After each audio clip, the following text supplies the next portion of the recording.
All right, hello everybody. We're going to get started right about now. I'm Olivia, a student engagement intern, and I'm here to introduce Dr. Aguero Trotter, I apologize, on our session for mental health. And if you have any questions, please put them in the chat, or you can also raise your hand at the end of the session. We'll have a Q&A, so no worries, your questions will be answered if you have any. And yeah, I'm going to share my screen now with the PowerPoint.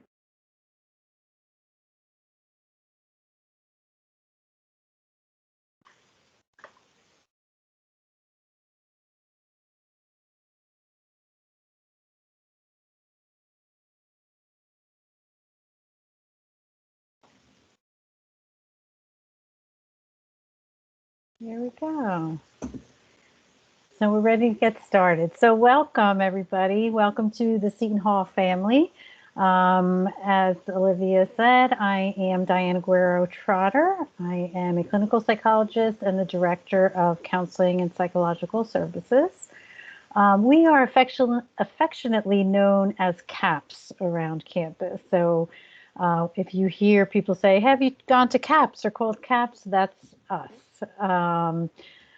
So keep that in mind. So today, just for a little while, I'm going to talk with you, share this PowerPoint, some information I want to share with you about our services, about counseling and psychological services. I'm going to talk a little bit about how you might best support your student or child. I'm going to use the word student a lot in this as they embark on this new college experience or their transfers, their ongoing college experience. I'm going to describe some signs of distress that might be cause for attention.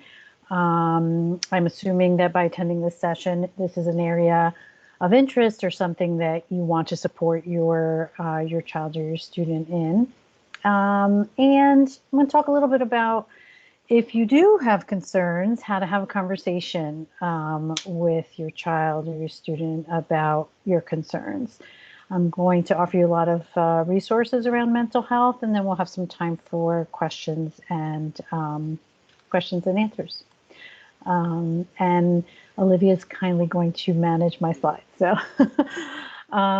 so as you see here, our mission at CAPS is to foster the psychological health and well-being of our students. We want them to be able to thrive, develop, so that they can achieve academic success, because that's the ultimate goal.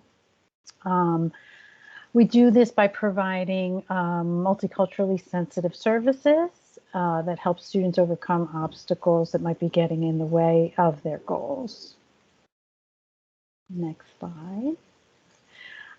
So as your student enters this exciting time and a very exciting year, positive or negative, students, families, all are navigating a variety of transitions this year in particular. It's normal for students to experience some level of anxiety and other emotions as they make adjustments to university life. Again, this year in particular, we're coming off a very stressful and anxiety-provoking year. It's going to be normal to experience stress around transition to new social engagements, anxiety around the pandemic and exposure, and all that compiled on being a new college student can be pretty stressful. But we are here to help. So among the many ways that we can provide help, our services are intended to reduce psychological symptoms or distress. We engage in a lot of teaching coping skills and learning how to cope with emotions in difficult life events. Our work is geared also to improving interpersonal skills and relationships for a lot of students, and to increase kind of just their awareness about themselves and their resilience. Next. As you see here, Counseling and Psychological Services offers a wide range of therapeutic interventions for our students. Our students are confidential, and information about our students can't be disclosed to anyone, including parents and guardians, without written permission from the student themselves. And even 17-year-olds now, the New Jersey has a law where a 17-year-old is able to access services without parental consent. So that's something that was new a couple of years ago. But you can see here we offer a variety of services, and our services, we always say free, but I like to say prepaid because you did pay a student services fee, and in that fee, it covers counseling. So, all right, next slide. So more about our services. So if you find that your child seems to be struggling, and we'll talk a little bit about how to identify that, they can schedule an initial assessment with us. They can call our office, and they can drop in. The university is going to in-person services and in-person learning in the fall, as long as things stay that way. They can drop in to make an appointment as well. The first appointment is, our first contact with the student is to better understand what their concerns are and to determine the most appropriate form of treatment for them. So after the initial assessment, some of the recommendations that may be included are short-term individual counseling, long-term group counseling. This year, so last year we did, all of our services were remote and we engaged in teletherapy. This year we will continue to offer teletherapy as an option. There are some limitations based on what the needs of the student are, and we can only provide teletherapy to students who are residing in New Jersey because of our professional and legal requirements. So we also offer a lot of workshops dealing with stress and anxiety, managing your moods, things like that. And sometimes we refer students to other resources on campus.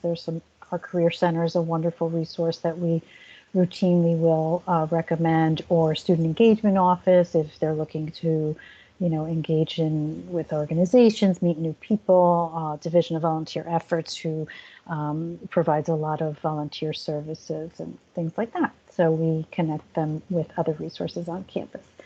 At times, when a student's need requires longer term therapy, more traditional weekly individual therapy, might require intensive psychotherapy or a specialist. We often find this happens with students who may have had experiences where they've had to be hospitalized during their high school years for mental health reasons.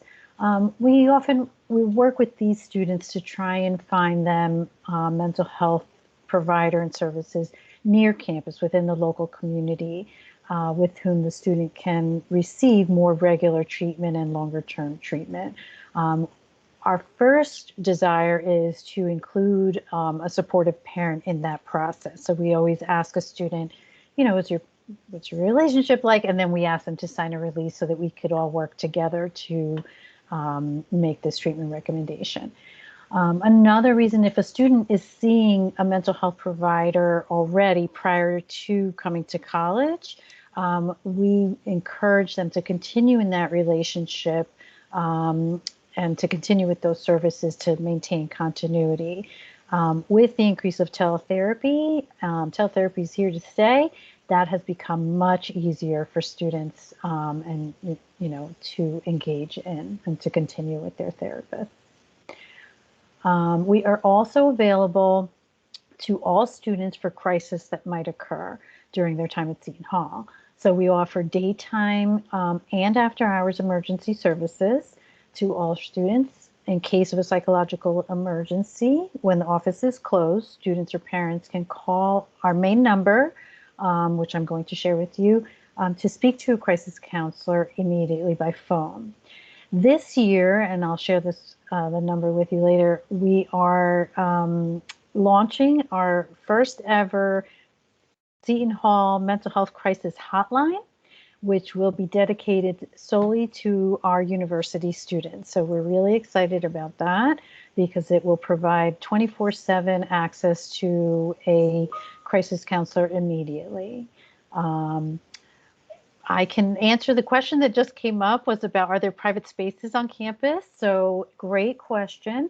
And so if a student is faced with a situation where they're a remote learner, they travel, they commute, or they don't have privacy in their own room, the university does have spaces that a student can reserve, and there is a website that they would be able to access.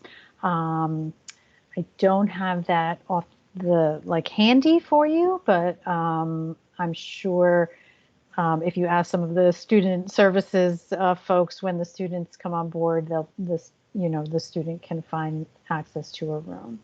That was definitely something needed in the spring when there were some students on campus and they needed private spaces.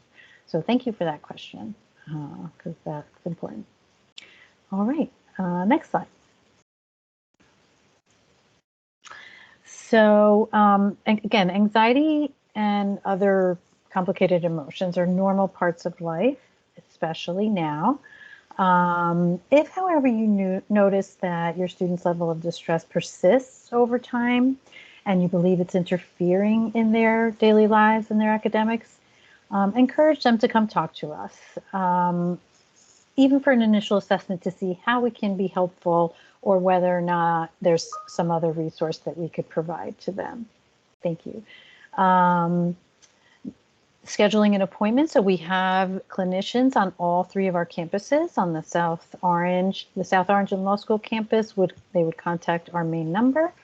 And in the Interprofessional Health Sciences campus, which autocorrect strikes again, it's the IHS campus, not the HIS campus. We have a clinician there as well. You can see our hours here, normal business hours. We're located in Mooney Hall on the 2nd floor. In IHS, we're in the Student Services Suite, and we have law school services as well on request. And we encourage you to take a look at our website. It's filled with lots of good information. And there's our mental health crisis hotline. So it's 973-275-HELP or 4357. And a student, if they have access to a university phone, like a landline, they can just dial HELP and they'll access that crisis line immediately. Okay, next slide. So there'll be many new and exciting experiences ahead for your student, and at the same time, there'll be challenges and uncertainty. So you might be wondering how to help your student. If you can click for next slide. Just to remember that growth and change do go hand in hand. So next slide. So here are some ways, some general ways that you can support your students' growth during this time. So I encourage you to accept that there's going to be ups and downs, and a certain degree of distress is normal during adjustment. Let your student know that you're there for them. Try and be open to communication and offer guidance if they ask, while respecting, their need to kind of figure things out on their own. I strongly encourage social connectedness. We are social beings. It's a really important part of our development and well-being. Encourage them to try new organizations, make new friends, and explore different opportunities that the university might have. Remind them that their first year may not be typical or what they expected. It's not going to be perfect, but that they can create for themselves unique and important experiences. Help them to create balance in their thoughts and emotions, to identify what's realistic and what's within their control. And at the same time, take care of your own needs as you're trying to be available for your student. I will say that I have a rising senior, and we're in the process of looking at colleges, and I have another child who just graduated from Seton Hall. So I not only speak as the director of the Counseling Center, but as a parent myself. So I know some of the emotions that go along with having a student start college. Next slide, please. So this slide is really full and dense, and I'm going to share this particular continuum in the chat when I'm done. It's just a reminder that, so knowing when to intervene with your student is really important. A reminder that we all have mental health. And where we fall on the continuum of mental health varies. And where we fall will depend what type of support and specifically what treatment or services someone might need. So knowing where your child might fall along this continuum might help you know how to intervene and what resources to provide.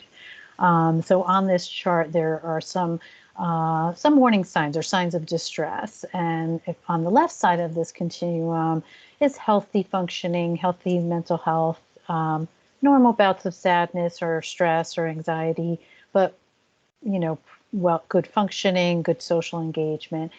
And then all the way on the other end of the continuum in the red under struggling, that's where functioning starts to become impacted by some of the emotional symptoms. So where you are on the continuum, depends on the severity of your emotional state, your functioning, the persistence of the symptoms, as well as how much impairment they are causing in your life.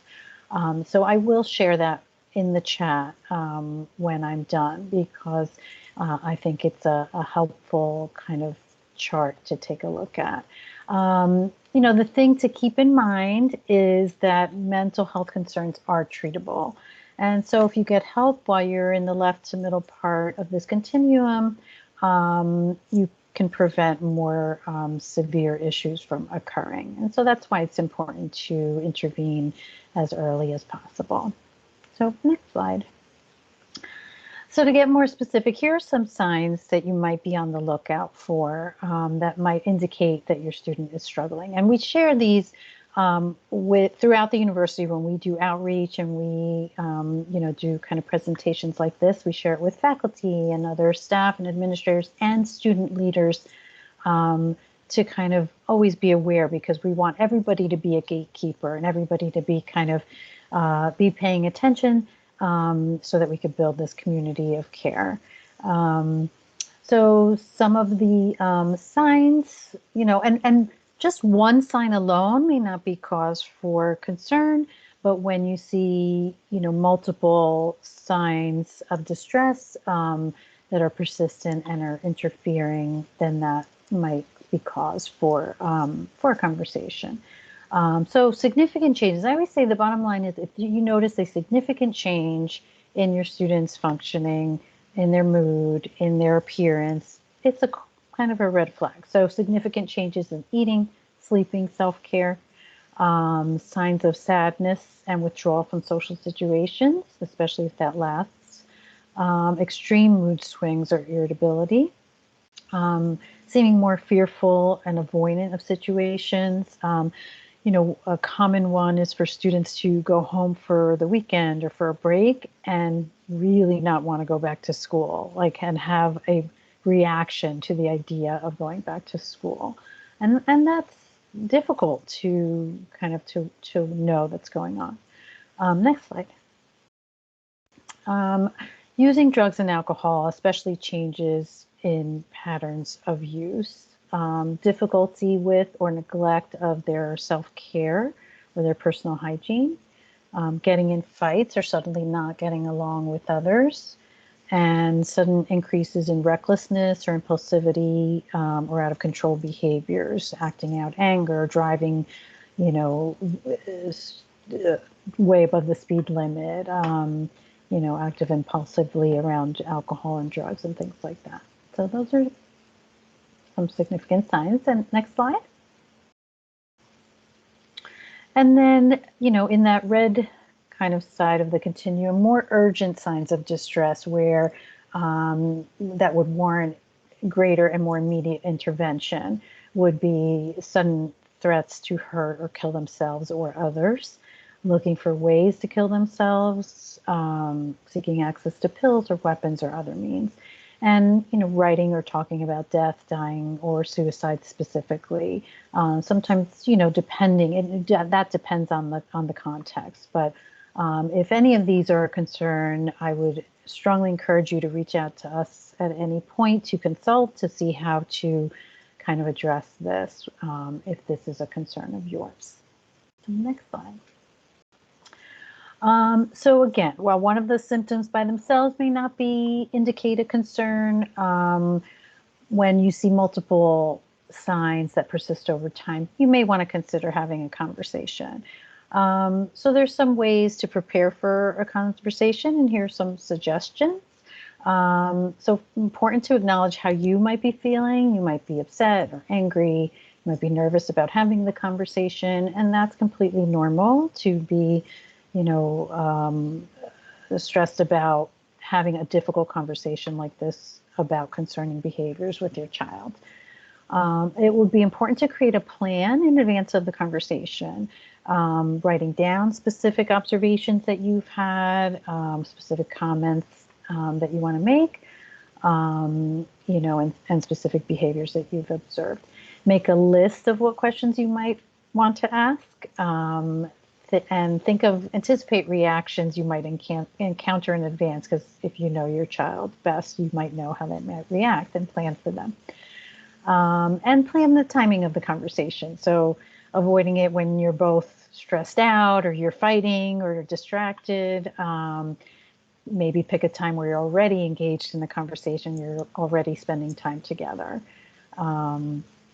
Identify supports.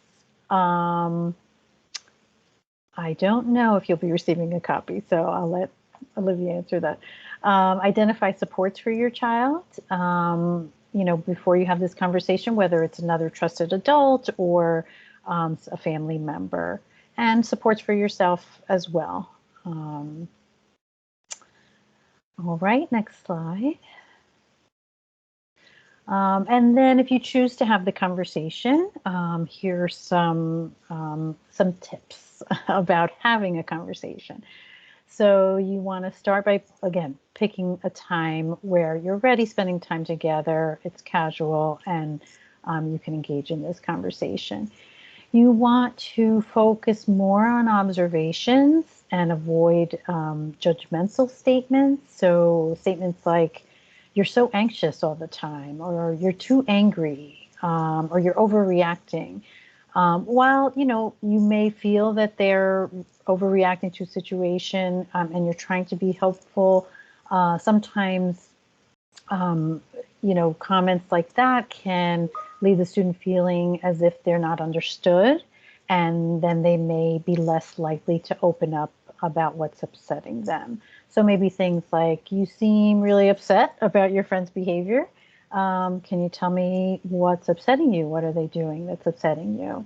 And so noticing that I used open-ended questions, right? So try and phrase the question to require more than a one-word answer. So instead of, are things okay? You might say, how are things going, with your friend or with whatever. And so that will then require more than just yes or no or fine, like I get. Validating. So you may not feel that what's going on with them is a big deal. You have much more life experience than they do. Feeling left out from a friend group, or an excessive romantic interest or loss, worrying about school excessively. They may not be things that feel concerning to you, but it's important that we recognize that their emotions are valid around these situations, no matter what the circumstances. So instead of saying like, oh, it's just one party that you weren't able to go to, you can say, oh, I understand how, it was upsetting that you weren't able to do that. Maybe the next time you can go. So to just kind of remember, maybe, oftentimes I'll say to myself, like, okay, I was 17 once, and what was I doing? What was I feeling? And those were important to me. So I had to take a step back. Again, so perhaps use this type of formula, acknowledge the emotion, right? It sounds like you're feeling really hurt. Express empathy for the emotion. I could see why you feel this way. And find out more. So what about the situation specifically is upsetting you? It's okay to help them to recognize if they might be overreacting or misreading a situation. That's a good learning experience.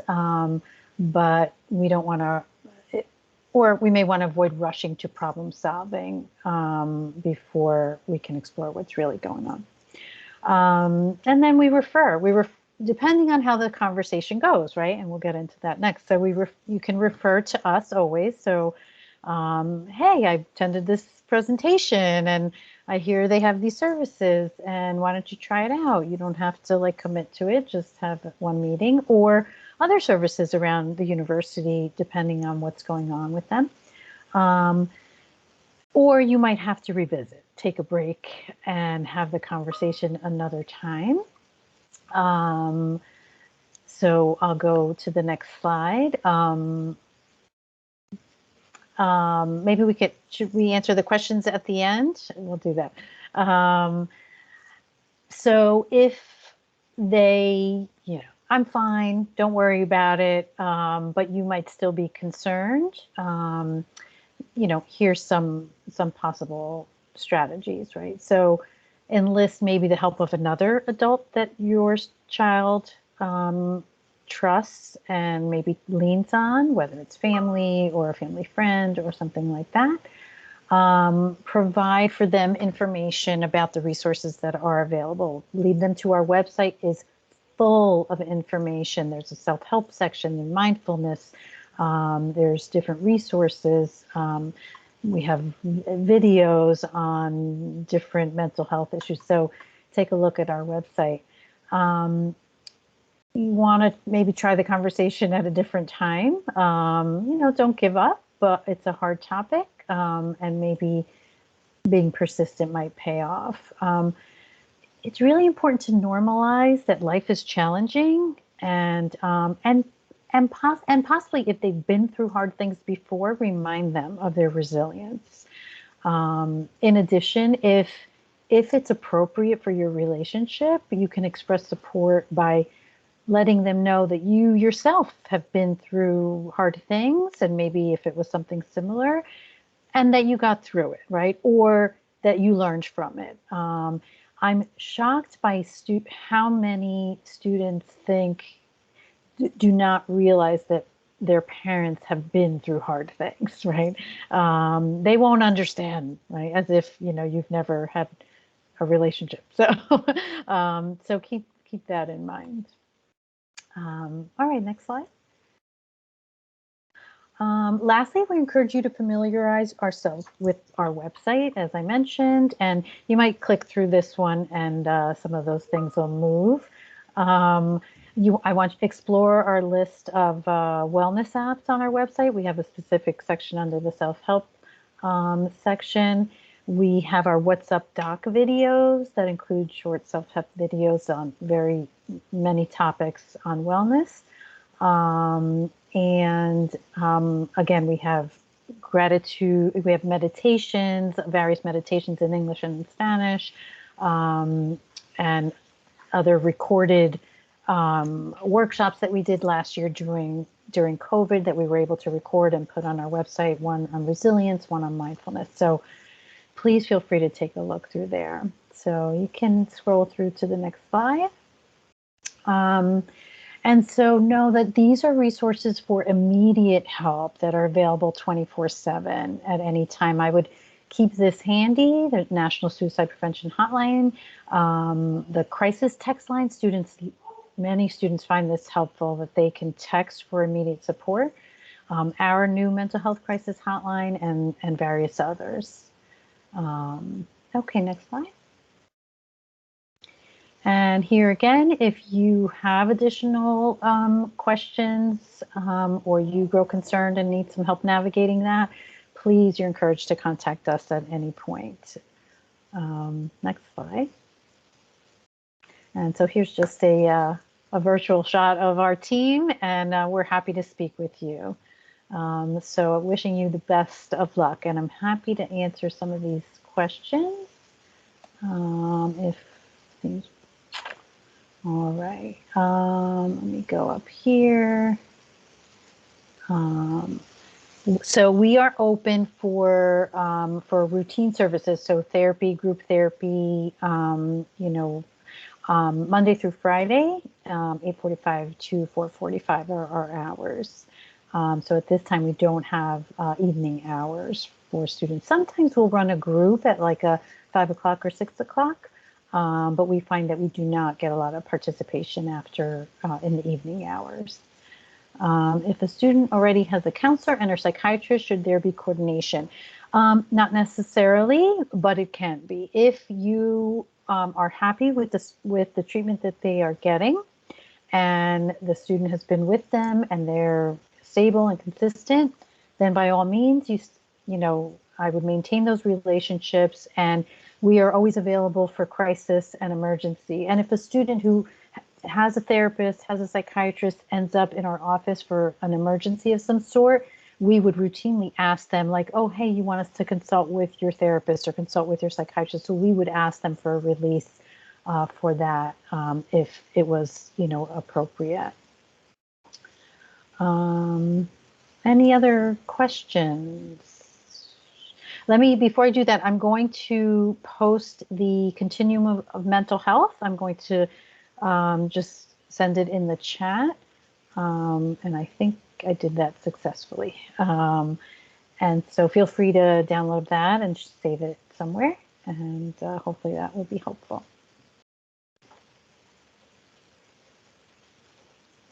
Any other questions?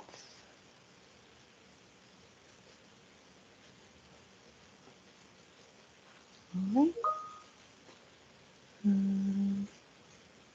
So you can call, so to schedule an appointment, can you schedule an appointment for therapy session at any time? So if you call us after hours, you're not able to speak to our front desk staff, so you wouldn't be able to, we wouldn't have, our after hours crisis counselor will not have access to the scheduling system. So when our auto attendant message says, if you're calling to schedule an appointment, please call back during regular business hours.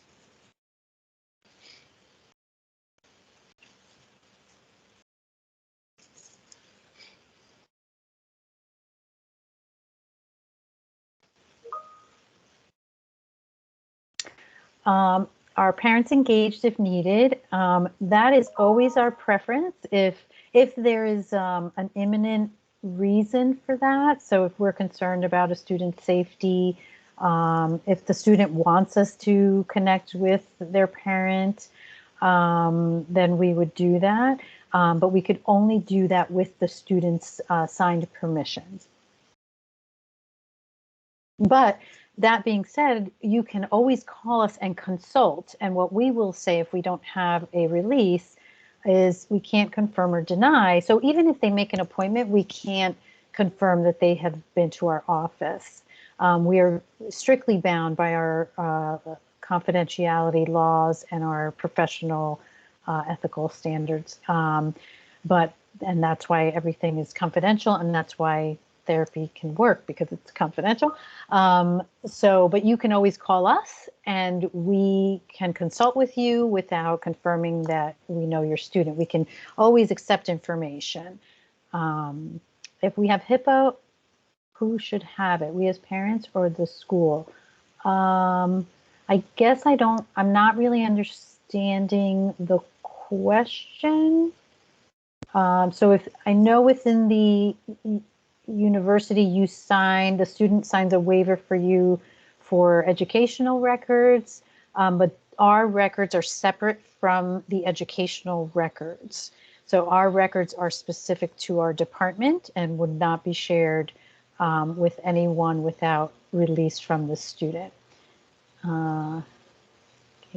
If during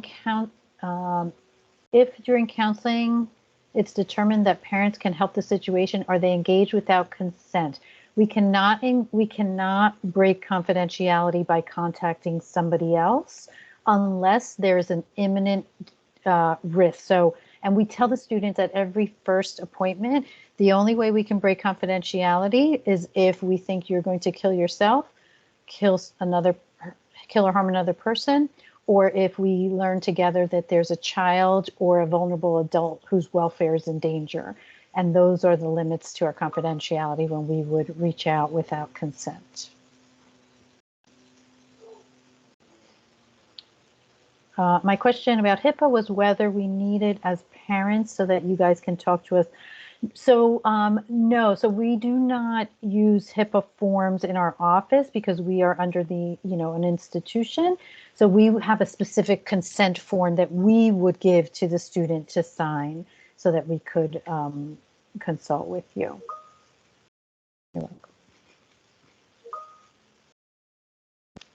Can a student see a certain therapist if they choose, or do they have to see whoever's available? So this is a great question. Our initial appointments are usually tied to whoever's available, and oftentimes the student's schedule is also limiting. So we offer several appointments and they have class or they can't make it. So the first appointment is with whatever the best time is for the student, but from there they can express their desire. But sometimes we as clinicians, determine, is there somebody who has a specialty in the office or somebody who we feel would be a more appropriate fit for the student's needs, and then we would discuss that with the student, just like we would with the treatment modality, whether it be group or individual, etc. But that's a good question. And we do have our staff page that describes all of us there. Can the students sign the consent form so that it is applicable? No, actually. So that's a wonderful question and has come up before. And the reason being is that a universal consent is not really consent, because they're saying you can talk to my parent anytime, but we're saying they're not consenting to a specific point in time where we can consult with you about a specific incident. So legally, it's not something that we can do. But once we have it for a specific purpose, then we have it, and it's usually good for a year. And again, clinically, there are times when reaching out to a parent is appropriate, or a caregiver. And then there are other times where it would really interfere with the relationship, and we would have to really make a determination whether we want to kind of walk that line or make that balance. But definitely when there's risk, we always try and involve a supportive parent or caregiver.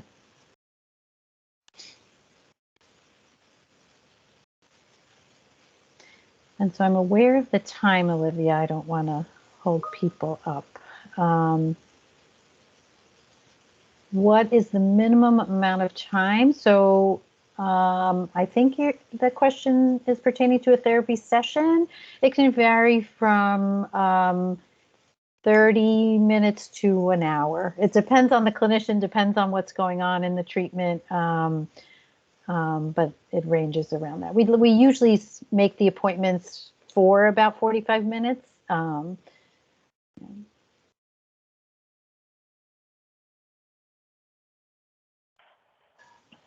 right, we are running up on time, so if there are any last-minute questions, please ask them now.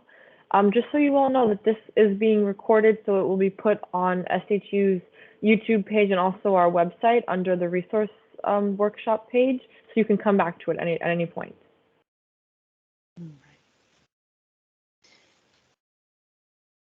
So thank you all very much for attending, and I wish you and your students all the best as you join our Seton Hall family, and good luck.